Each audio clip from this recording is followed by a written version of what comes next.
Hello दोस्तों, नमस्कार। आपके अपने YouTube channel astro and palmistry में आप सभी का बहुत बहुत स्वागत है।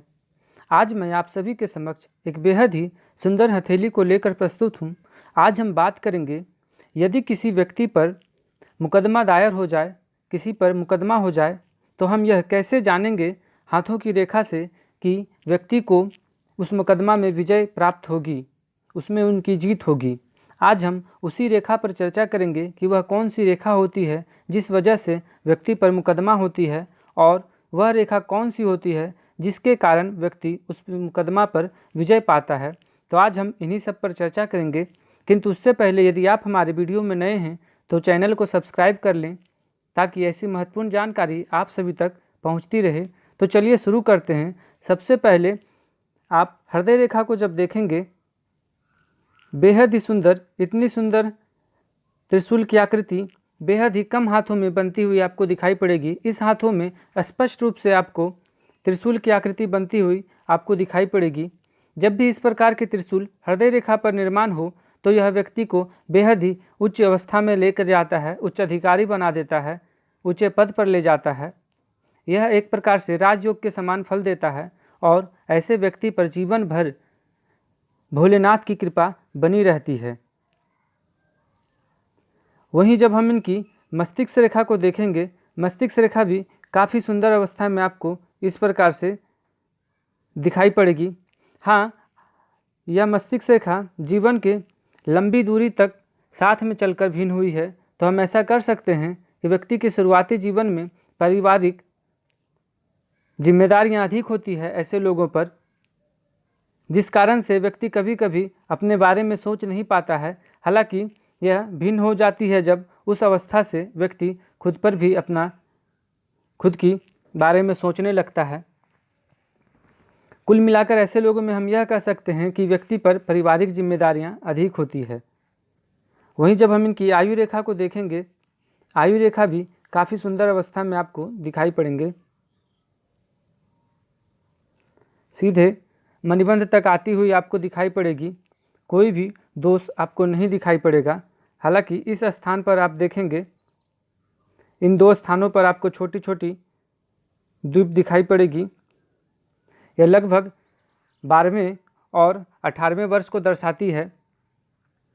हालांकि वर्तमान में इनकी उम्र 31 वर्ष हो रही है और यह इस उम्र से पार कर चुके हैं। तो हम ऐसा कह सकते हैं कि बीते हुए इस जीवन में, इस उम्र में इन्हें स्वास्थ्य संबंधित परेशानियां अवश्य आई होगी। वहीं जब इस स्थान को आप देखेंगे, इस स्थान पर भी आपको इस प्रकार से त्रिभुज की आकृति बनती हुई दिखाई पड़ेगी। इसका दो तात्पर्य होता है।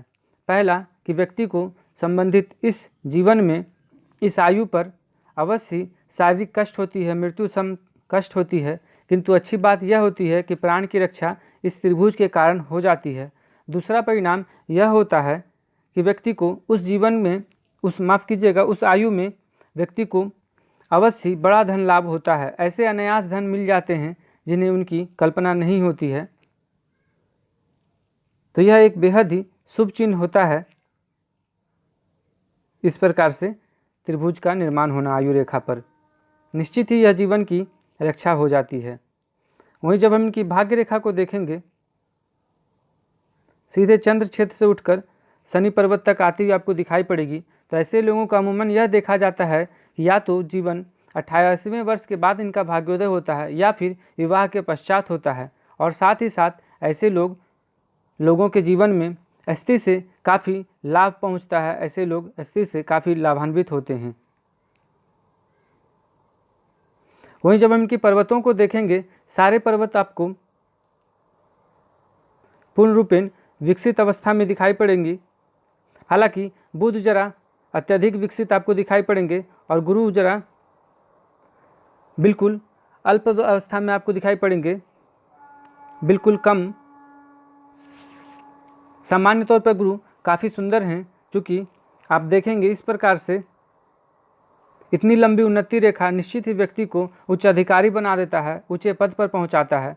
जिनकी भी हथेली में इस प्रकार की रेखा है तो वह अपनी हथेली देख सकते हैं, निश्चित ही वह उच्च अधिकारी होंगे या ऊंचे पद पर होंगे, एक सफल राजनीतिज्ञ होंगे, एक अच्छे सलाहकार होंगे, या धार्मिक क्षेत्र में हैं तो उससे भी ज़्यादा यह शुभ चिन्ह होता है।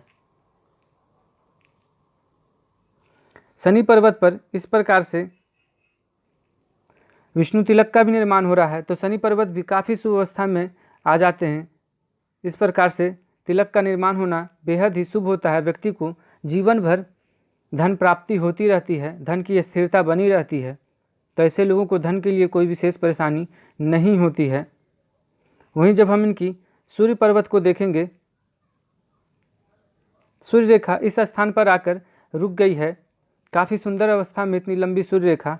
वहीं इस स्थान से लेकर मंगल क्षेत्र से उठती हुई एक रेखा जो कि सीधे सूर्य रेखा को स्पर्श करती है। जब भी इस प्रकार की रेखा स्पर्श करती है तो निश्चित ही व्यक्ति सरकार से जुड़े कार्य में जुड़ा रहता है, कार्य करता है, सरकार से जुड़े कार्य करता है। ऐसे लोगों के पास भूमि वाहन मकान काफ़ी होते हैं, काफ़ी अवस्था में होते हैं, बहुयात में होते हैं। वहीं जब हम इनकी मंगल क्षेत्र की बात कर लें, यह भी काफ़ी शुभ अवस्था में आपको दिखाई पड़ेंगे। हालांकि इस स्थान पर जरा आपको अशुभ प्रभाव में दिखाई पड़ेंगे, इस स्थान पर जरा अशुभ प्रभाव में दिखाई पड़ेंगे।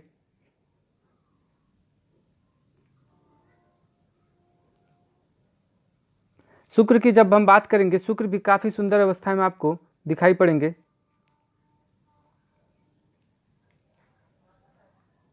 इस प्रकार से आपको बारीकी आपको ऐश्वर्य रेखा भी दिखाई पड़ेगी।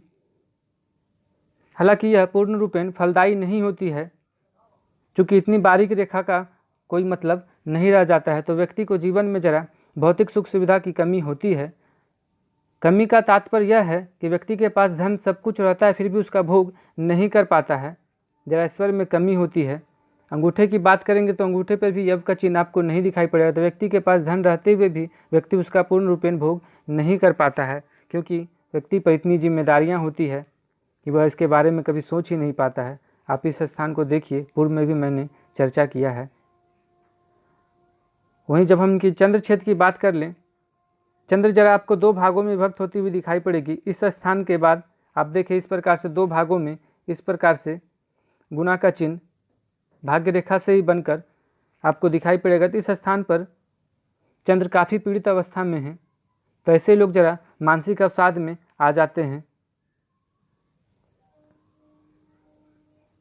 वहीं जब बुध इतना अत्यधिक विकसित हो तो व्यक्ति को समय से पहले मधुमेह जैसी, रक्तचाप जैसी बीमारियां का सामना करना पड़ता है, ऐसे लोग उससे ग्रस्त हो जाते हैं। वहीं आप बुध के क्षेत्र पर देखेंगे इस प्रकार की बारीक बारीक छोटी खड़ी रेखाएं आपको दिखाई पड़ेगी, तो ऐसे लोग अच्छे सलाहकार होते हैं, बुद्धिमान होते हैं, चतुर होते हैं। तो बुद्ध भी इनकी हथेली में अच्छी है। हाँ, जरा स्वास्थ्य संबंधित परेशानियाँ, मानसिक विकार यह बुद्ध अत्यधिक विकसित होने के कारण अवश्य देती है। ऐसे लोगों में जरा ज्ञान का अभिमान भी हो जाता है।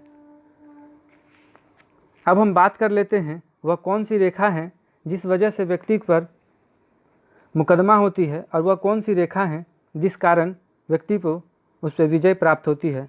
मैंने पूर्व में भी इस प्रकार से चर्चा किया है। कोई भी रेखा इस प्रकार से मंगल क्षेत्र से उठकर या तो सूर्य पर्वत पर चली जाए, या सूर्य रेखा को काटे, या सूर्य पर्वत से स्पर्श बना ले, संबंध बना ले, इस प्रकार के संयोग से ही व्यक्ति पर मुकदमा दायर होता है, व्यक्ति पर मुकदमा होती है। आप देखें इनकी हथेली में आपको इस स्थान से इस रेखा पर स्पर्श करती हुई आपको दिखाई पड़ेगी। वहीं सूर्य रेखा भी लगभग इसी स्थान पर आकर मिलती हुई आपको दिखाई पड़ेगी। तो लगभग आप मान कर चलें वर्तमान में इनकी 31 वर्ष हो रही है, और इसी उम्र में आपको यह रेखा भी काटती हुई दिखाई पड़ेगी। किंतु अच्छी बात यह है कि जहाँ पर यह रेखा समाप्त हो रही है उस स्थान पर आप जब गौर से देखेंगे तो इस प्रकार से डमरू की आकृति बनती हुई दिखाई पड़ेगी। और चूँकि यह मंगल क्षेत्र से उठकर चली है तो मंगल ऊर्जावान होते हैं, ऊर्जा को प्रचायक होते हैं, ऐसे लोग काफ़ी ऊर्जा होती है, और यही डमरू के कारण हम ऐसा मान सकते हैं, ऐसा कह सकते हैं निश्चित रूप से इन्हें इस मुकदमा में विजय की प्राप्ति होगी। चूँकि इस डमरू का इस रेखा का संबंध सीधे सूर्य क्षेत्र से हो रही है और सूर्य सरकार को दर्शाती है, कानून व्यवस्था को दर्शाती है, लॉ एंड ऑर्डर को दिखाती है, तो निश्चित ही इन्हें इस मुकदमा में विजय की प्राप्ति होगी। एक बार फिर से जानें, जब भी कोई रेखा राहु क्षेत्र को काटती हुई मंगल क्षेत्र से उठकर या तो सूर्य क्षेत्र की ओर चली जाए या फिर सूर्य रेखा को काटे, स्पर्श करने से नहीं काटने से इस प्रकार की दोष अवश्य लग जाती है। जब राहु क्षेत्र की बात करेंगे तो इस प्रकार से आपको राहु क्षेत्र पर भी धन त्रिभुज की आकृति बनती हुई दिखाई पड़ेगी। ये भी शुभ होती है, व्यक्ति को निश्चित ही अकस्मात धन लाभ होता रहता है।